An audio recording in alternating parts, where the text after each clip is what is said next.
अस्सलामुअलैकुम, hello everyone, welcome back to my channel. I hope कि आप सब लोग बिल्कुल ठीक होंगे। अल्हम्दुलिल्लाह मैं भी ठीक हूँ। और प्लीज़ आपसे एक रिक्वेस्ट है कि वीडियो को चाहे वो 20 व्यूज़ आते हैं, 40 आते हैं या फिर आप कह लें कि 10 व्यूज़ आते हैं, लेकिन जो लोग मुझे व्यूज़ देते हैं ना, उनका दिल से मैं उनकी शुक्रगुज़ार हूँ। लेकिन एक रिक्वेस्ट है, मेरी वीडियो को फुल वॉच किया करें प्लीज़ प्लीज़। इस पे बहुत ज़्यादा मेहनत होती है, मेरी बहुत ज़्यादा स्ट्रगल इसमें शामिल है, तो प्लीज़ मेरी वीडियोस को फुल वॉच किया करें। अच्छा जी, यहाँ पे सुबह का टाइम था और अपनी जो पिछली वीडियो मतलब मैंने डाली है उस पे जहाँ मैंने बात को स्टॉप किया था अपनी लाइफ के हवाले से, वहाँ से आज कंटिन्यू करूँगी। लेकिन उससे पहले व्लॉग के बारे में मैं आप लोगों को बता दूं कि चल क्या रहा है। तो सुबह का टाइम था, घर की सारी साफ़ सफाई हो गई थी, कपड़े भी धो लिए थे और कपड़े धोने के बाद साफ़ सफाई करने के बाद अब मैं किचन में आ गई थी और किचन में मैं आलू, अंडे और मटर का सालन बनाने लगी हूँ। लेकिन इसका जो अगला क्लिप है ना, वो मुझसे पता नहीं कहाँ मिस हो गया। लेकिन आप लोगों के लिए व्लॉग बहुत अच्छा बना है, तो आप लोगों ने बस देखते जाना है और आप लोगों को मज़ा आएगा, खूब इंजॉय करेंगे आप लोग मेरी कुकिंग को। पे जो लोग मेरी सिलाई को पसंद कर रहे हैं, बहुत बहुत शुक्रिया, मैं आप लोगों की दिल से शुक्रगुज़ार हूँ। और जो लोग नए मेरे साथ जुड़े हैं उन लोगों की भी मैं बहुत ज़्यादा शुक्रगुज़ार हूँ, बहुत बहुत शुक्रिया। अच्छा जी, बात को स्टार्ट करते हैं। जिन लोगों ने न्यू ज्वाइन किया है ना, वो मेरी पिछली वीडियो देख लें तो आप लोगों को समझ में आ जाएगा कि मैं कहाँ क्या बात कर रही हूँ, कैसे बात कर रही हूँ। तो बात हो रही थी, मेरी शादी हो के आ गई और मैं 3 मंथ के बाद, शादी के 3 मंथ के बाद मैं प्रेग्नेंट हो गई। मेरे लिए बहुत ज़्यादा मुश्किल था वो वक्त, क्योंकि अगर मैं मेरा किसी चीज़ पे दिल चाहता और मैं अगर अपने हस्बैंड से किसी चीज़ की फरमाइश करती, पहली तो बात है कि वहाँ पे होटल थे ही नहीं। मतलब यहाँ पे जहाँ पे मैं रह रही थी विलेज में, होटल नाम की कोई चीज़ नहीं थी। और अगर मैं ख़ुद बनाने के लिए सोचती कि मैं समोसे पकोड़े बना लूँ, कोई बड़ी बात नहीं है, मैं ख़ुद बना सकती हूँ, लेकिन वहाँ पे सबसे बड़ी मुसीबत ये थी कि मुझे आग जलाना होती। तो फिर आपको पता है कि जब एक बंदा, मतलब उस टाइम पे इतनी हिम्मत नहीं होती, इतनी ताकत नहीं होती। ये सब औरतें खूब समझ सकती हैं, और जो जिनकी पहली प्रेगनेंसी हो वो खूब समझ सकती हैं कि लकड़ियां जला के और उसके धुएं को बर्दाश्त करना वैसे ही मतलब बहुत ज़्यादा दिल ख़राब होता है। तो मैं ख़ुद बनाने से अवॉइड करती थी, और अगर कुछ भी खाने को दिल करता हस्बैंड से मांगती, तो हस्बैंड कोई जॉब तो करते नहीं थे, उनकी एज भी इतनी ज़्यादा नहीं थी और वो अभी मैट्रिक में पढ़ रहे थे। तो वो अपने माँ बाप से पैसे मांगते, जिसकी बिना पे आज से 10 साल पहले भी कोई बहुत पुराना दौर नहीं था, बस ठीक था। लेकिन वो 10 रुपये देते और फिर मुझे बहुत ज़्यादा शर्मिंदगी होती इस चीज़ पे भी कि मेरे हस्बैंड जो हैं वो अपने माँ बाप के आगे हाथ फैला रहे हैं और उनके माँ बाप उनको 10 रुपये दे रहे हैं। उस 10 रुपये से वो मेरी फरमाइश पूरी करने वाले हैं।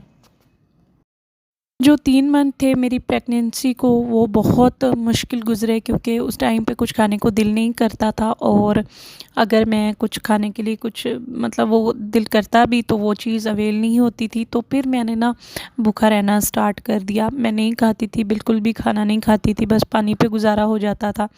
या हस्बैंड पढ़ाई के लिए जब शहर की तरफ आते थे तो फिर मैं उनसे कह देती थी बहुत मुश्किल से, अम्मी अब्बू से पैसे मांग के या जिस तरह से भी मैं वो कर लेती थी। और कुछ पैसे तो मैंने इस तरह से भी सेव किए थे कि मैं जब मुंह दिखाई में मुझे कुछ पैसे मिले थे तो वो मैंने सेव करके रख लिए थे, तो वही मेरे पास थे। तो मैं हस्बैंड को दे देती थी कि आप मेरे लिए आते हुए जूस ले आना, बस और कुछ नहीं। तो फिर वो जूस ले आते थे या लेज़ ले आते थे, तो फिर मैं वो खा के गुजारा कर लेती थी। तो इस तरह से मेरी 3 मंथ गुज़रे। अब 3 मंथ के बाद मैंने जब खाना स्टार्ट किया, क्योंकि जाहिर सी बात है बच्चा पेट में पल रहा है तो भूख तो लगती है। तो जब मैंने खाना स्टार्ट किया, अच्छा पहले मैं यहाँ पे आप लोगों को बता दूँ, ये ग्रेप फ्रूट्स हैं और मेरे पास ग्रेप फ्रूट्स बहुत, जब मैं बाज़ार गई मेरा बहुत दिल किया कि मैं ये ले आऊँ और इसका जूस पीऊँ, क्योंकि मुझे ये बहुत पसंद है। लेकिन मेरे पास मशीन नहीं थी, तो मैंने घर पे इस तरह से निचोड़ के बिल्कुल ऑर्गेनिक तरीके से जो है ना ये जूस निकाला और पिया, बहुत मज़ा आया। यहाँ पे मैं पास्ता बना रही हूँ और ये अभी के क्लिप्स नहीं हैं, आजकल तो हालात बहुत ज़्यादा मेरे डाउन चल रहे हैं। मैं पास्ता बनाने का फ़िलहाल सोच भी नहीं सकती, लेकिन ये पिछले क्लिप्स हैं जो कि मैंने जोड़ के आप लोगों के लिए व्लॉग तैयार किया है।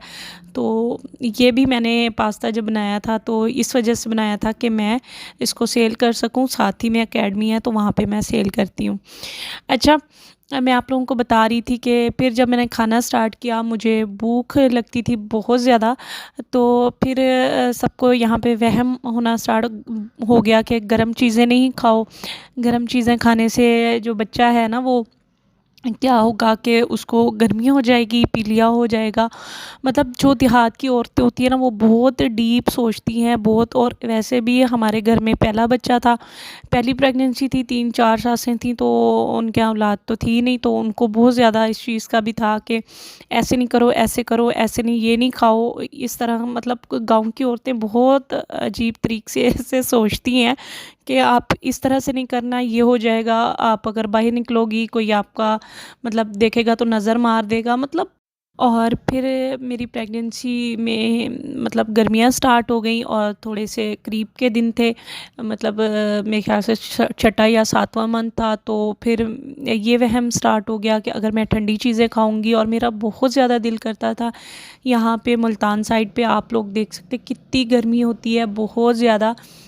तो मुझे इतना दिल करता था मैं ठंडा ठंडा पानी पीऊँ, बर्फ़ खाऊँ, गोला गंडा खाऊँ, या फिर ठंडी चीज़ों का इस्तेमाल करूँ। तो मेरी सास को ये वहम होता था कि अगर मैं ठंडी चीज़ें इस्तेमाल करूँगी तो पेट में बच्चे को नमूनिया हो जाएगा, और जो कि बहुत ज़्यादा ख़तरनाक होता है। तो मतलब उनकी हर चीज़ पे नज़र रहती। अब जो लोग ये सोच रहे होंगे कि मैं अपने ससुराल वालों की बुराई कर रही हूँ, बल्कि मैं बुराई नहीं कर रही, मैं आप लोगों को समझाने की कोशिश कर रही हूँ कि एक बंदा जो कि कराची जैसे शहर में रहता हो, वहाँ पला बड़ा हो, और वहाँ से उठ के जब गांव में आ जाए, और गांव के लोगों की सोच किस तरह की होती है, गांव के लोगों में एडजस्ट करना बहुत मुश्किल काम है। तो जो कुछ मेरे साथ गुज़रा है वो मैं आप लोगों को एक्सप्लेन करने की कोशिश कर रही हूँ। यहाँ पे मैं बुराई नहीं कर रही, और मैं बहुत हिम्मत करके ये सब कुछ आप लोगों के साथ शेयर कर रही हूँ। तो प्लीज़ आप लोग कोई भी ऐसा कमेंट करके मेरा दिल ना दुखाइएगा, क्योंकि ऑलरेडी मेरा दिल बहुत ज़्यादा दुखा हुआ है। जब वक्त करीब आ गया, मतलब कि मेरा 8वां मंथ कंप्लीट होके 9वें की सिर्फ 2 दिन हुए थे, तो मुझे पेन्स स्टार्ट हो गए। और जैसे मुझे पेन स्टार्ट हुए तो यहाँ पे हॉस्पिटल नाम की चीज़ नहीं थी, रात का टाइम था। मुझे आज भी बहुत अच्छे से याद है, मुझे जैसे ही पेन स्टार्ट हुए तो मैंने हस्बैंड को बताया, तो उन्होंने अपनी वालदा को बोला, और वालदा साहिबा ने जो है, यहाँ पे हॉस्पिटल तो थे नहीं, और जो यहाँ का रवाज था, दाइयों को बुलाया। दाइयाँ मतलब कि जो औरतें होती हैं, और औरतें ही घर में जो आपके ज़िचकी करवाती हैं। तो उन्होंने मतलब कि बहुत कोशिश की, और रात भी गुज़र गई, पूरा दिन भी गुज़र गया, लेकिन बिल्कुल भी मतलब कि बहुत ज़्यादा तकलीफ़ थी मुझे, और बेबी नहीं हो रहा था।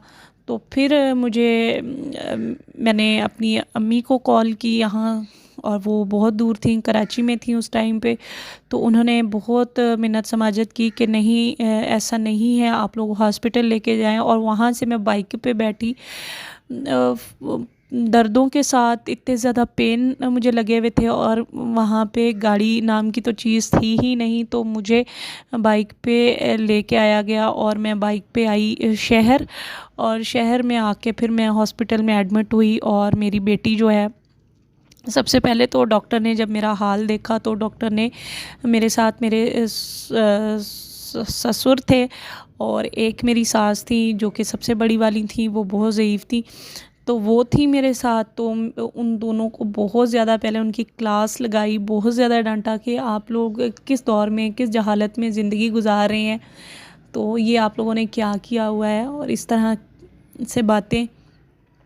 तो और फिर मेरी बेटी पैदा हुई, और मेरी बेटी का उस टाइम पे वज़न सिर्फ 3 पाव का था, और मेरे पास अभी पिक्चर होगी तो यहाँ पे मैं वो पिक्चर भी लगा दूँगी। बिल्कुल प्री मैच्योर बेबी था, कोई मैंने खुराक नहीं ली थी, कुछ भी नहीं। और डॉक्टर बहुत ज़्यादा हैरान और बहुत ज़्यादा परेशान थी बच्चे की हालत को देख के। और ये भी कोई इतना बड़ा शहर नहीं था, इतनी बड़ी सिटी नहीं थी। उन्होंने कहा कि बच्चे को फ़ौरन ऑक्सीजन की ज़रूरत है, बच्चे को आपको शीशे में बंद करवाना होगा, वहाँ पे रखना होगा, क्योंकि बच्चे का वेट इतना ज़्यादा कम है। और दूसरा, बच्चा 2 दिन तक पेन्स एक माँ भी और बच्चा भी दोनों बर्दाश्त करते रहे हैं। तो इस टाइम पे दोनों की हालत बहुत ज़्यादा ख़राब है। उम्मीद करती हूँ कि मेरी बातें और मेरा व्लॉग दोनों ही पसंद आए होंगे। इंशाल्लाह नेक्स्ट व्लॉग में मैं अपना जो है वो फिर क्या हुआ, मेरी बेबी और मेरे साथ क्या कुछ हुआ, वो मैं आप लोगों के साथ ज़रूर शेयर करूँगी। मुझे और मेरे बच्चों को अपनी दुआओं में ज़रूर याद रखिएगा। अपना और अपने बच्चों का बहुत ख्याल रखिएगा। अल्लाह हाफ़िज़।